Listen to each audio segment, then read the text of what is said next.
before, but he drove him on the starting line and gets there first, 12:40 to a 13:81. So Todd, who was having problems, also gets his best run of the weekend in a round 1 win. Mark Andre's got everybody beat by at least 2 seconds, though. And 30 now.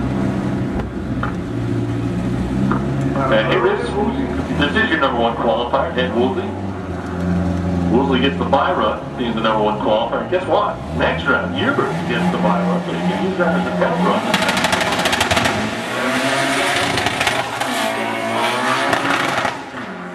Woolsey looking to improve on his 11:36. See if he's got something for Hubert later on. He's got something, but I don't know if 11:45 is going to be enough. Good run nonetheless, 122.